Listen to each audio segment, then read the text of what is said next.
అద్భుతకరుడు, ఆలోచనకర్త, సర్వసృష్టికర్త మన రక్షకుడైన ప్రభువైన యేసుక్రీస్తు శక్తిగల నామమున ఈ రోజు దేవుని వాగ్దానం అద్భుతమైన ఆత్మీయ కార్యక్రమం ప్రేమతో ఆహ్వానిస్తే ఎలా ఉన్నారు దేవుని బిడ్డలారా? అందరూ బాగున్నారా?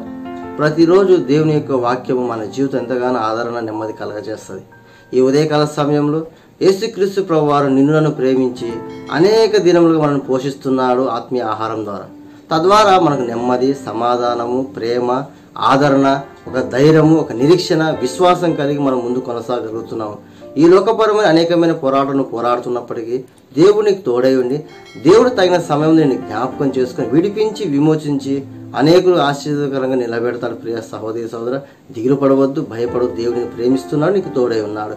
దేవుడు మనకు అనుగ్రహించి అద్భుత వాగ్దానం మనందరం కలిసి చదువుకుందాం. ద్వితీయోపదేశకాండం 28వ అధ్యాయం 8వ వచనం. నీ కొట్లలోనూ నువ్వు చేయు ప్రయత్నములన్నిటిలోనూ నీకు దీవెన కలుగునట్లు యెహోవా ఆజ్ఞాపించును. నీ దేవుడిని యెహోవా నీకిచ్చిన దేశంలో ఆయన నేను ఆశీర్వదించును.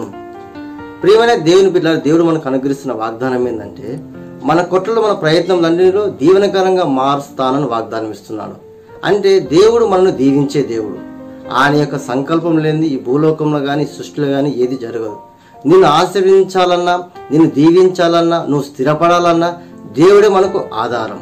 ఈ లోకపరమైన నీ సొంత ప్రయత్నాలు, నీ సొంత జ్ఞానం బట్టి, మన శక్తిని బట్టి, మన పలుకు బట్టి, మన బలం బట్టి అనేక ప్రయత్నాలు చేసి అలసిపోయి సొలిసిపోయి కృంగిపోయి మరి నా వల్ల కావడం లేదు, నేను ఏమి చేయాలని చెప్పేసి నువ్వు అయోమయ స్థితిలో ఆందోళనకరంలో ప్రియ సహోదరి సహోదరుడా, యవనస్తురా అలా దేవునితో అంటున్నాడు.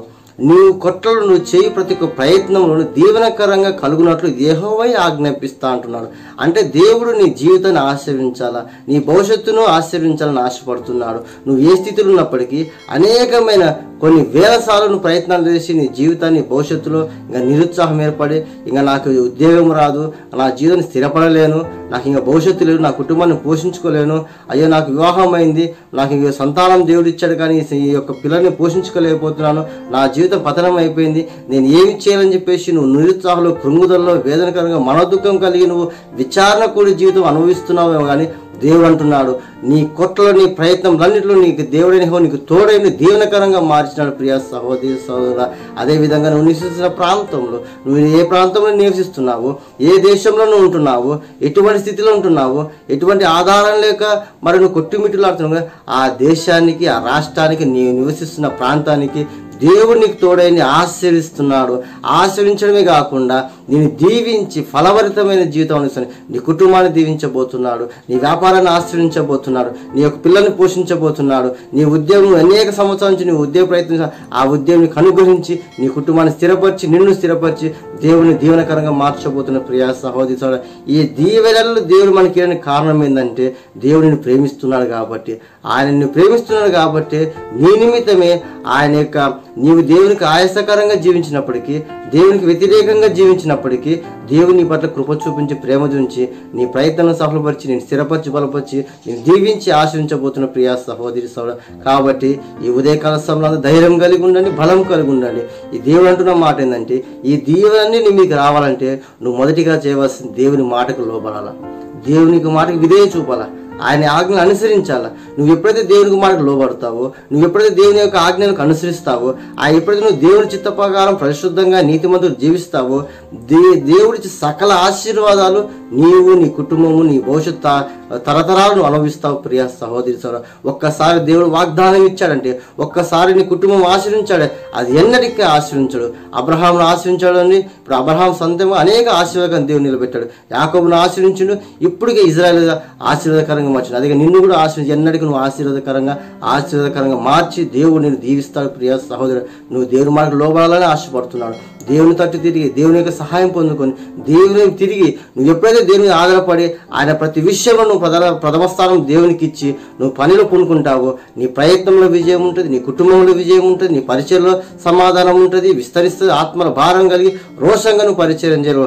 ఒకవేళ నువ్వు దేవుని పిలుపు పొందుకొని సేవ నిమిత్తమైన దేవుని పిలుచుకున్నప్పుడు నువ్వు నిర్లక్ష్యం పరుస్తున్నావేమో, దేవుడు అంటున్నాడు నీ ప్రయత్నంలో దేవుని తోడు ధైర్యం కలిగి పని పూనుకో, దేవునికి సహాయం చేస్తాను. నువ్వే ప్రయత్నం చేయాలని ఆ ప్రయత్నం చేయి, దేవుని పక్షాన కార్యం చేసి నేను స్థిరపరచబోతున్నాడు, నీ పరిచయం స్థిరపరచబోతున్నాడు, నీ కుటుంబాన్ని దీవించి స్థిరపరిచి నేను అనేకులకు ఆశీర్వాదం నీ సాక్షి నిలబెట్టబోతున్నాను. ప్రియ సహోదరి, ఈ యొక్క వాగ్దానం నీ నా జీవితం నెరవేరాలని మనందరం కలిసి ప్రార్థన చేసుకుందాం.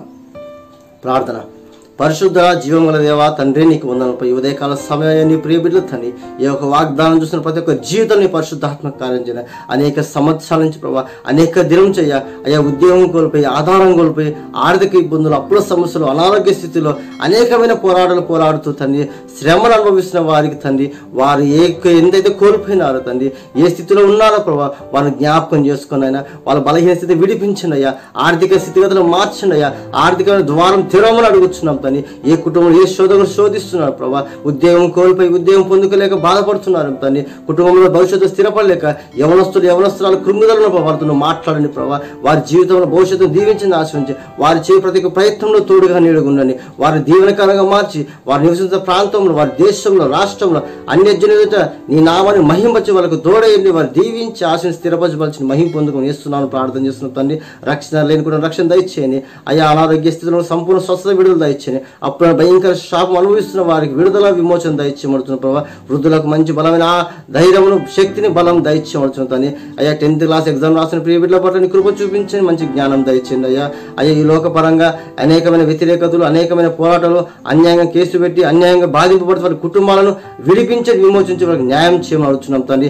గర్భఫలం లేని గర్భఫలం దయచేయండి అయ్యా. గర్భిణులకు సుఖం కోసం మంచి ఆరోగ్యం బలం దయచేయమని అడుగుతున్నాం తండ్రి. ఈ యొక్క వాగ్దానం చూసిన ప్రతి ఒక్క జీవితం ప్రభావ ప్రతి ఒక్క కార్యం జరిపించి సమస్త మహిమ ఘనత పొందుకొని యేసు నామమున మహిమ పొందుకోమని యేసునామమున ప్రార్థించి వేడుకుంటున్నాను తండ్రి. ఆమేన్. ప్రియమైన దేవుని బిడ్డలారా, ఈ కడవరి మందిని పరిచర్య మరియు ఇస్తున్న ఈ రోజు దేవుని వాగ్దానం అనేకమంది షేర్ చేయండి. సబ్స్క్రైబ్ చేసుకోకపోతే సబ్స్క్రైబ్ చేసుకోండి. దేవుని యొక్క మాటలు మన జీవితం ఆదరణ ఇస్తుంది, నెమ్మది కలగజేస్తుంది, బలం ఇస్తుంది, కార్యం చేస్తుంది. ఈ యొక్క వాగ్దానం అనేక మందికి షేర్ చేయడం ద్వారా వారు కూడా దేవుడు వారితో మాట్లాడి వారి జీవితాన్ని కుటుంబాన్ని కడతారు, ఆశీర్వించబోతున్నారు. కాబట్టి ఫేస్బుక్లో, యూట్యూబ్లో, ఇన్స్టాగ్రామ్లో, వాట్సాప్లో ప్రతిరోజు దీన్ని ఆదరిస్తూ ప్రేమిస్తున్న ప్రతి ఒక్కరికి కృతజ్ఞతలు తెలుసుకుంటూ మిమ్మల్ని మీ కుటుంబాన్ని దేవుడు దీవించి ఆశీర్వించుకోవాలి.